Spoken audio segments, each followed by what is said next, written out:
Respiration in organism. One day, Bujo was eagerly waiting to meet his grandparents who were coming to the town after a year. तो एक दिन जो बुजो था बहुत wait कर रहा था अपने ग्रैंड पेरेंट्स से मिलने के लिए, जो कि टाउन आ रहे थे एक साल बाद. He was in a real hurry as he wanted to receive them at the bus stop. So वो जल्दी में था क्योंकि वो उनको बस स्टॉप पर मतलब कि रिसीव करना चाहता था. He ran fast and reached the bus stop in few minutes. तो वो तेजी से दौड़ा और कुछ ही मिनटों में बस स्टॉप पहुंच गया. He was breathing rapidly. वो सांस बहुत तेज ला रहा था. His grandmother asked him why he was breathing so fast. तो उसकी ग्रैंड मदर ने पूछा कि इतना तेज सांस क्यों ले रहे हो. बुजो told her that he came running all the way. फिर बुजो ने बताया कि वो पूरे रास्ते दौड़ कर आया. But the question got stuck in his mind. तो एक क्वेश्चन जो उसके माइंड में रह गया. He wondered why running make a person breathe faster. कि भागने मतलब रनिंग से कोई आदमी इतना तेज सांस लेने क्यों लग जाता है. The answer to Bujo's question lie in understanding why we breathe. तो उसका क्वेश्चन कुछ इस सोल्यूशन को भी, इसका सोल्यूशन भी ढूंढेगा. वाई बी ब्रीथ, हम सांस क्यों लेते हैं. Breathing is a part of respiration. Breath जो है वो एक रेस्पायरेशन का पार्ट है. सांस लेने की प्रक्रिया, सांस प्रक्रिया का एक पार्ट है. वाई डू वी इंस्पायर, क्यों लेते हैं हम ये सांस. In chapter 2 you learned that all organisms are made of small microscopic unit called cell. Chapter 2 में मैंने पढ़ा था कि सभी ऑर्गेनिज्म जो हैं वो एक स्मॉल माइक्रोस्कोपिक यूनिट से बने हैं जिनको हम सेल बोलते हैं. A cell is smallest structural and functional unit of organism. तो एक सेल जो है वो बहुत छोटा सा और फंक्शनल यूनिट है ऑर्गेनिज्म की. Each cell of an organism perform certain function such as nutrition, transport, excretion and reproduction. वो सेल जो हैं वो हर एक सेल जो है वो अलग अलग काम परफॉर्म करते हैं, वर्क करते हैं, जैसे nutrition, transport, excretion, reproduction. To perform this function the cell needs energy. तो इन सभी फंक्शंस को करने के लिए सेल को एनर्जी चाहिए. When we are eating, sleeping और रीडिंग वी रिक्वायर एनर्जी. यहाँ तक कि जब हम खाते हैं, सोते हैं और रीड करते हैं तो हमें एनर्जी चाहिए. But where does this energy come from. But ये एनर्जी आती कहाँ से है. Can you say why your parents instant that you should eat regularly. क्या आपको पता है कि आपके पेरेंट्स हमेशा क्यों बोलते रहते हैं कि आपको रेगुलरली खाना चाहिए. The food has store energy. तो फूड जो है एनर्जी स्टोर करता है. Which is release during inspiration, जो कि इंस्पायरेशन के टाइम में निकलती रहती है, यूज़ होती रहती है. There are living organism respire to get energy from food. तो यहाँ से बहुत से जो है ऑर्गेनिज्म हमारे ऑल लिविंग ऑर्गेनिज्म जो हैं वो रिस्पायरेशन की प्रोसेसिंग करते हैं to get energy from the food.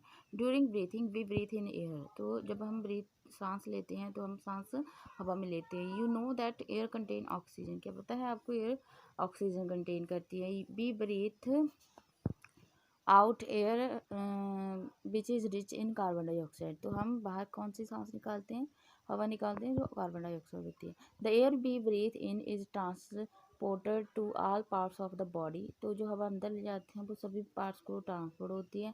And ultimately to reach to each cell. तो और हर एक सेल को भी मिलती है.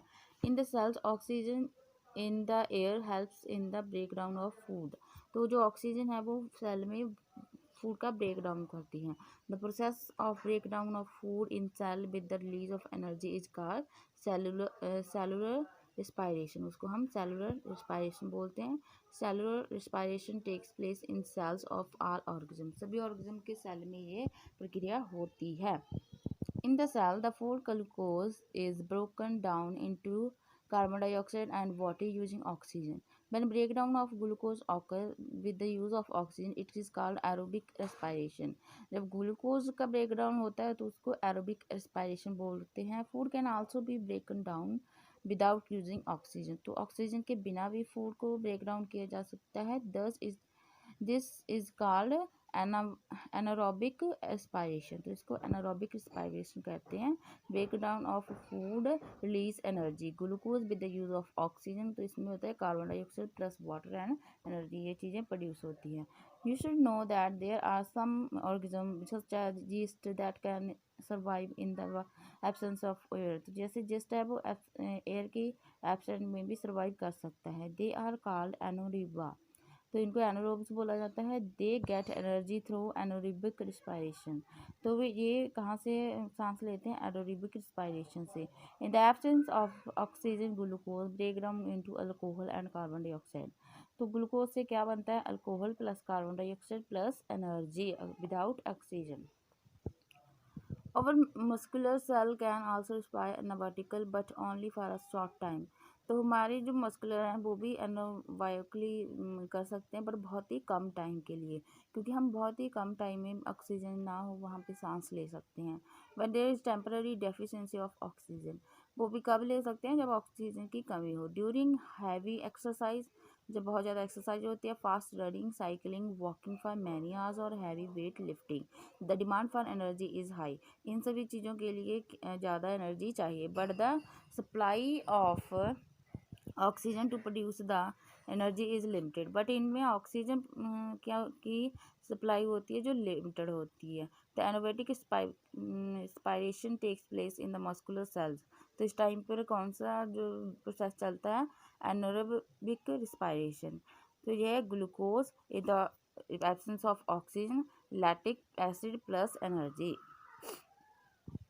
Have you ever wondered why you get muscular cramps after heavy exercise? क्या आपको पता है कि आपके मस्कुलर जो क्रैम्प क्यों करते रहते हैं जब हैवी एक्सरसाइज करते हो?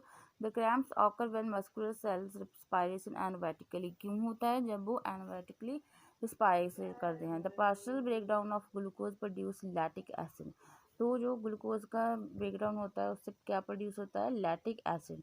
The accumulation of lactic and acid causes muscular cramp. तो इन सभी चीज़ों की वजह से मस्कुलर क्रैम्प होता है.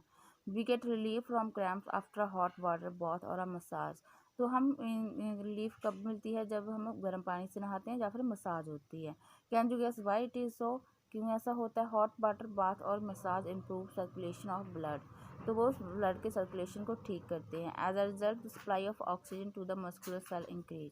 इससे मस्कुलर सेल को जो है ऑक्सीजन मिलनी स्टार्ट हो जाती है. Increase in the supply of oxygen result in the complete breakdown of lactic acid into the carbon dioxide and water.